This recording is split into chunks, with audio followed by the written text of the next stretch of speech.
Hai everyone, Assalamualaikum warahmatullahi wabarakatuh.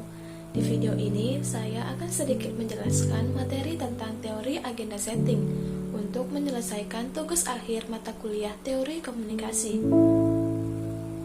Sebelum masuk ke video, saya akan memperkenalkan diri terlebih dahulu.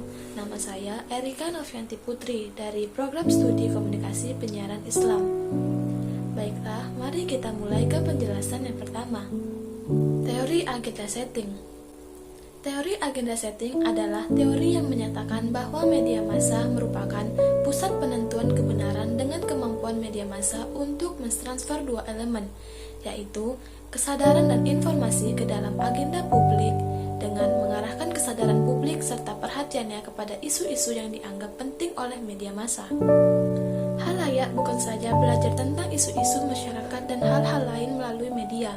Mereka juga belajar sejauh mana pentingnya suatu isu atau topik dari penegasan yang diberikan oleh media massa. Misalnya, dalam merenungkan apa yang diucapkan kandidat selama kampanye, media massa tampaknya menentukan isu-isu yang penting. Dengan kata lain, media massa menentukan acara atau agenda kampanye.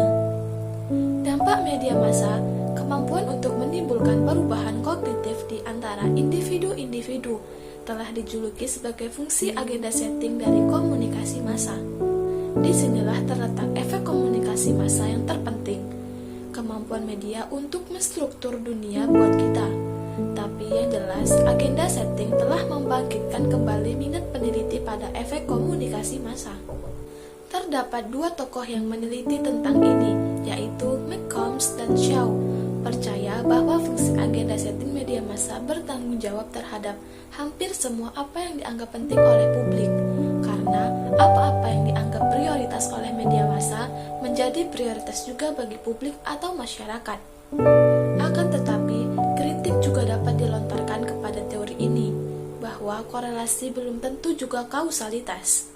Mungkin saja pemberitaan media massa hanyalah sebagai cerminan terhadap apa yang memang sudah dianggap penting oleh masyarakat. Meskipun demikian, kritikan ini dapat dipatahkan dengan asumsi bahwa pekerja media biasanya memang lebih dahulu mengetahui suatu isu dibandingkan dengan masyarakat umum. Berita tidak bisa memilih dirinya sendiri untuk menjadi berita. Artinya, ada pihak-pihak tertentu yang menentukan mana yang menjadi berita dan mana yang bukan berita. Yang kedua, media system dependency theory. Teori ketergantungan atau dependensi teori, menurut Melvin DeFleur dan Sandra Ballroach, adalah teori tentang komunikasi massa yang menyatakan bahwa semakin seseorang ketergantungan pada suatu media untuk memenuhi kebutuhannya, maka media tersebut menjadi semakin penting untuk orang itu. Ketergantungan itu sangat esensial dalam naluri Freud, karena merupakan fitur yang sangat mencolok pada prosa pembangunan budaya itu. Apa yang memungkinkan untuk kegiatan psikis yang lebih tinggi, ilmiah, artistik maupun ideologis untuk memainkan peran penting dalam kehidupan beradab. Teori ini memperkenalkan model yang menunjukkan hubungan integral tak terpisahkan antara pemirsa, media massa, dan sistem sosial yang besar.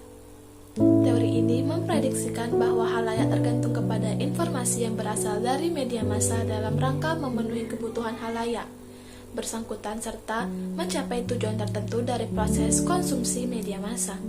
Namun, perlu digarisbawahi bahwa khalayak tidak memiliki ketergantungan yang sama terhadap semua media. Sumber ketergantungan yang kedua adalah kondisi sosial. Model ini menunjukkan sistem media dan intuisi sosial itu saling berhubungan dengan khalayak dalam menciptakan kebutuhan dan minat. Pada gilirannya, hal ini akan mempengaruhi khalayak untuk memilih berbagai media, sehingga bukan sumber media massa yang menciptakan ketergantungan, melainkan kondisi sosial untuk mengukur efek yang ditimbulkan media massa terhadap khalayak.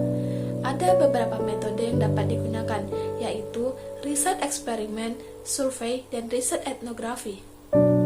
Konsisten dengan teori-teori yang menekankan pada pemirsa sebagai penentu media, model ini memperlihatkan bahwa individu bergantung pada media untuk pemenuhan kebutuhan atau untuk mencapai tujuannya, tetapi mereka tidak bergantung pada banyak media dengan porsi yang sama besar. Besarnya ketergantungan seseorang pada media ditentukan dari dua hal. Yang pertama, individu akan condong menggunakan media yang menyediakan kebutuhannya lebih banyak dibandingkan dengan media lain yang hanya sedikit.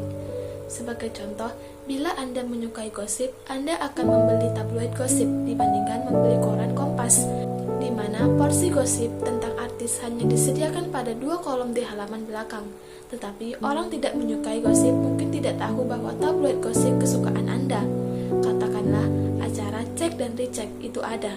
Ia pikir cek dan dicek itu hanya acara di televisi, dan orang ini kemungkinan sama sekali tidak peduli berita tentang artis di 2 kolom halaman belakang Kompas. Yang kedua, persentase ketergantungan juga ditentukan oleh stabilitas sosial. Sebagai contoh, bila negara dalam keadaan tidak stabil, Anda akan lebih bergantung atau percaya pada koran untuk mengetahui informasi jumlah korban bentrok fisik antara pihak keamanan dan pengunjuk rasa. Sedangkan, bila keadaan negara stabil, ketergantungan seseorang akan media bisa turun dan individu akan lebih bergantung pada intuisi-intuisi negara atau masyarakat untuk informasi. Baiklah, hanya sekian yang dapat saya sampaikan. Apabila ada kesalahan dalam penjelasan atau pengucapan, saya mohon maaf. Terlebih dan kurang, saya mohon